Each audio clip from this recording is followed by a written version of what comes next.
Look at that setup in there.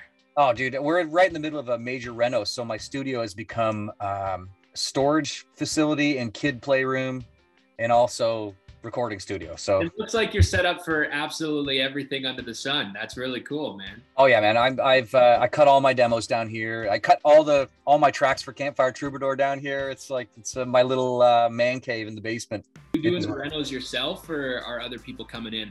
Half and half. Like we're doing a big one. We're basically doubling the square footage of our home, but some of the work me and my father-in-law are doing.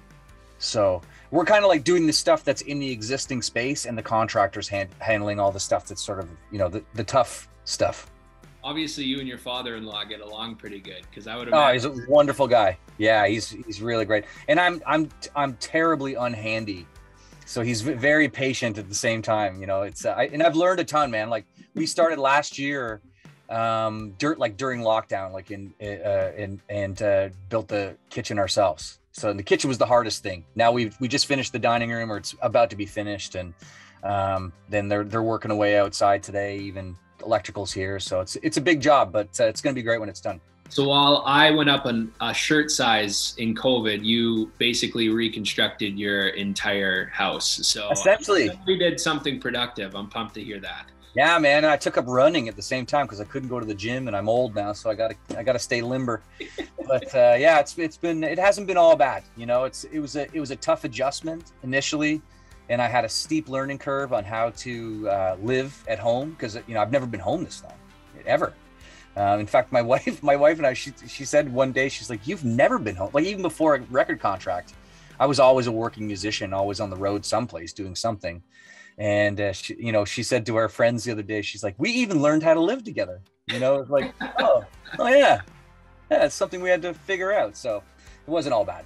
That has to be pretty wild for you, and having a young family, and actually being able to look back in these last 2 years and seeing it pretty positive. I know that a lot of people have said the exact same thing. They've never been home this much. And so it's kind of 22. What was that like with the kids?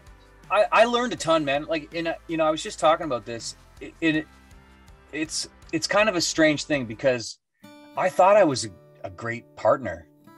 I thought I was, but as it turns out, I wasn't. You know, and we had our family just as my career took off, and I just thought like dads are just supposed to be providers, and I don't know, for whatever reason, I had these old-fashioned gender roles in my brain. And I had a steep learning curve, because when I got home from the road, I literally came home from my world tour that never happened. We were over in England waiting to play, and when the Prime Minister said all Canadians must come home, I was like, he's talking to us. We've got to go. Tim Hicks, get home. Yeah. And so I had to quarantine down here for 14 days. I lived like a bachelor on that crappy futon behind me, and it wasn't awesome. And then I had to start learning like how to be a dad, how to be a husband, how to take care of a household, how to be a homeschool teacher, how to cook meals. Like I was a solid, dad cook. I could cook hamburgers and hot dogs and the regular stuff, but I've really had to learn how to better take on those roles since I've been home. Because my wife's a public health nurse. She's busy doing way more important things than I'll ever do, trying to keep our community safe. And I got home and she's like, the kids are hungry. We need groceries. The house needs to be cleaned, and don't knock on the store for 16 hours. Like, it was very much like that. And I had to learn, and I think all in all, I'm a better person and a better father and a better partner for it. So, in some ways, I think COVID might have saved my marriage, so it's interesting. Now, when you look at going back out on the road, are you thinking about the future that way, and like saying how you can balance your life out a little bit more? Absolutely. And trying to figure out ways that I can support my family even when I'm not present, and I've learned a ton from, I've got some really great friends. One in particular, my tour manager, Joe, that we have half the time. He splits it with our other guy, John.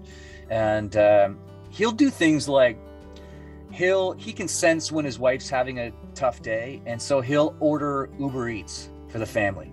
No matter where we are, like we could be over in Europe someplace, and he's on his laptop. I'm like, what are you doing? He goes, I'm ordering the family dinner and having it delivered so that she doesn't have to worry about like cooking a meal for them.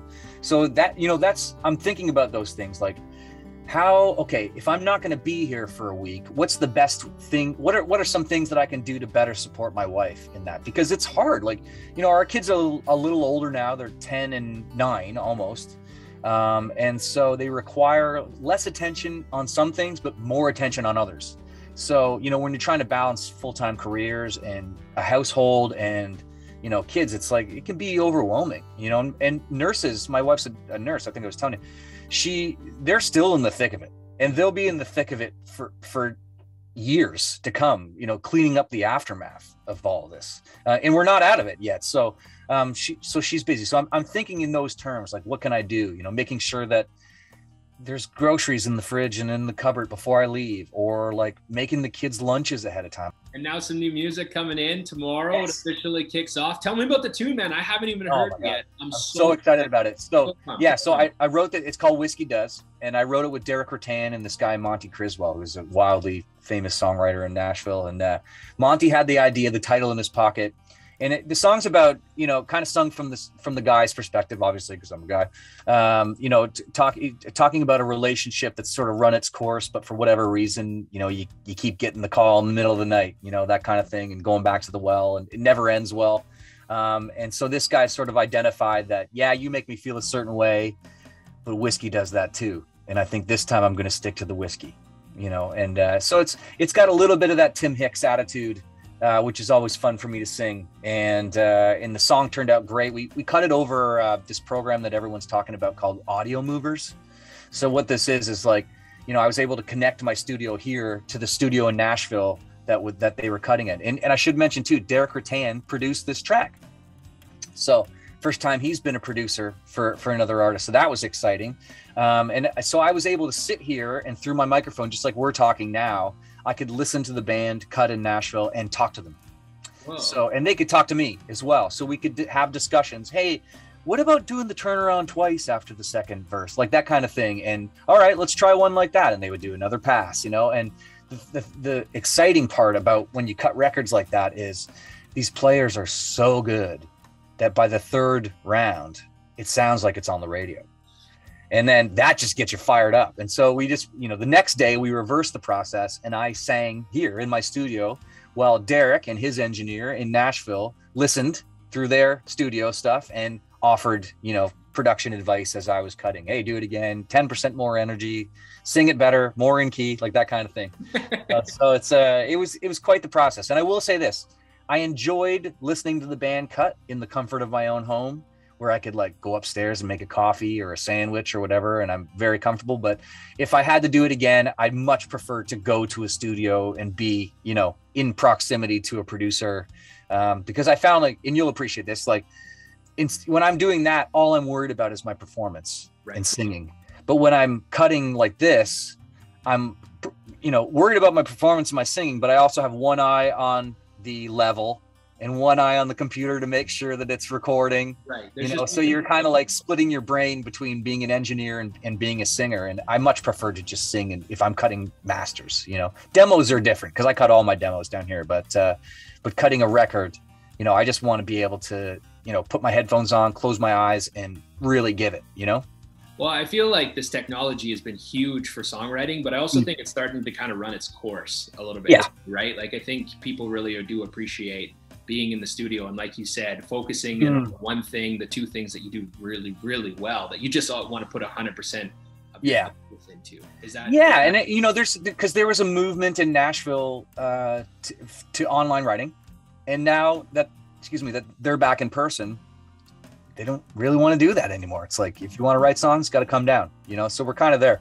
So I'm scheduled to head to Nashville when I get back from the UK in March to write the next batch. So it's all happening, man. We're back on the train. One of the biggest things I love about your music, and I know Kiss and Country listeners love about your music, is how good people feel after listening to your songs. I love that. You know, whether it's a song like Loud that gets you kind of going, or even a song like What a Song Should Do, right? Where it's a little bit more melodic, but then all of a sudden you still feel like you're able to belt out those tunes. Is that something that you were walking into in your career thinking like, this is what I've seen. This is what I've seen other people do. This is what I want to do. I want to make my marks on these songs. Well, it kind of happened for me in a very natural way. Like I was a working musician for 18 years before I ever had a recording contract. And our job, same band, by the way, not for 18 years, but for a huge bulk of that time. Same guys that you see play with me now.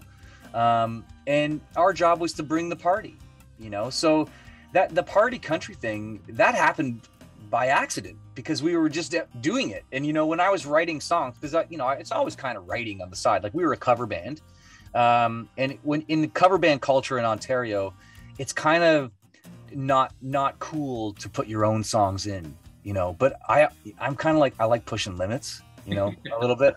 And so if I would say to the guys, like, listen, if I'm going to write a song, we're going to put it in here. I want it to fit in between Chicken Fried and Friends in Low Places, right? You know, and so that nobody leaves the dance floor, because that's the mark. Like, you know, anybody that's playing in the band will tell you, as soon as you play an original song, everyone leaves, right? Yeah, you know.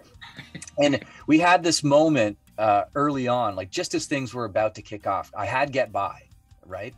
And I was actually told by some of the venues, don't you play any of that original stuff here. We hire you to play cover songs. And so what I would do, I would do this. I'd like look around, like, okay, no managers around. All right, everybody. This next one's by Jason Aldean.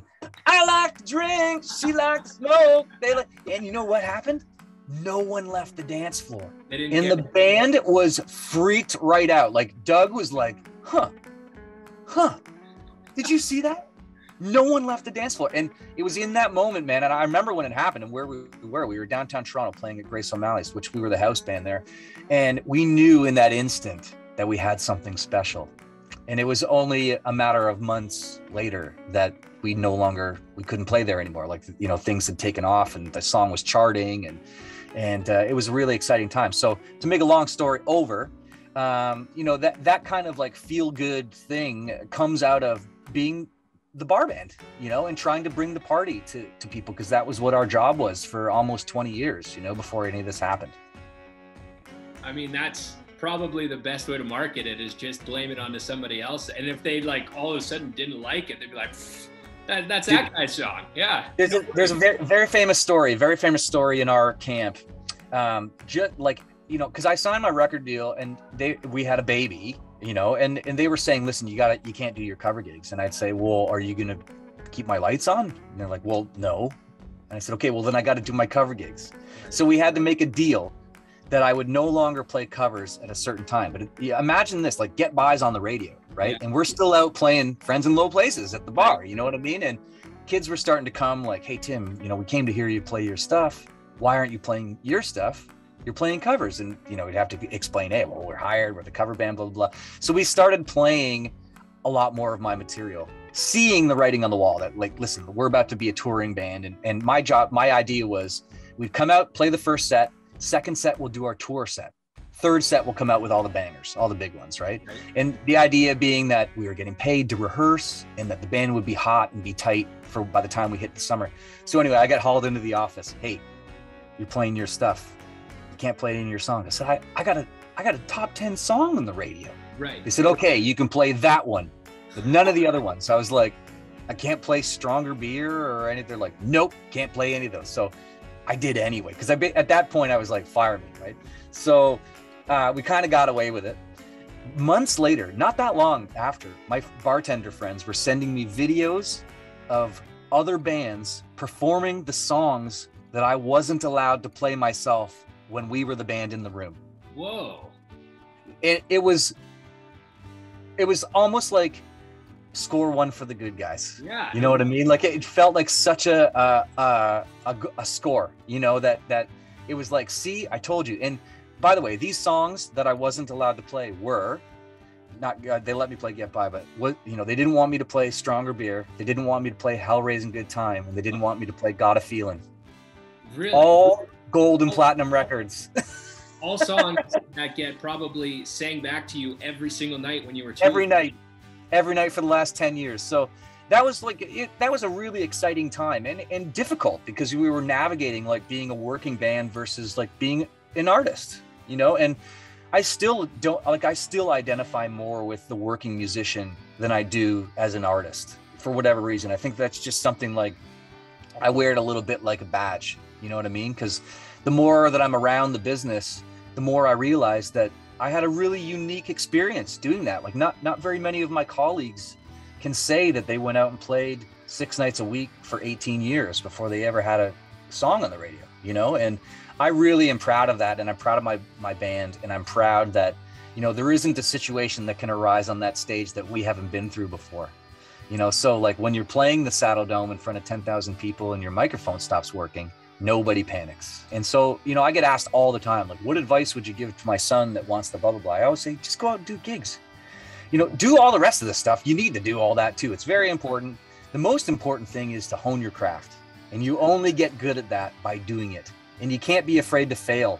And there's a very famous quote by Geddy Lee that says that very thing. Like, you know, in order to grow as an artist, you have to fail in public. And I've failed a ton in public. You know what I mean? So, and that's okay. You know what I mean? And not everyone is going to have that path, and that's okay too. But if I can encourage people like to go out and do real gigs, then man, like sing at your grandmother's barbecue or find an open mic night, or, you know, there's some cities will give you a little license to go busk on the corner, like anything to get you in front of people, you know? Tim, thank you so much for taking the time. My pleasure, man. It's a pleasure to meet you, and anytime. To get you back onto the western side of the country. Well, it's gonna happen. You know, they can't keep me in the cage for too much longer. I'm pretty much ready to go, and my kids are sick of me, and my wife would like a night in our bed without a sweating 40-year-old man next to her.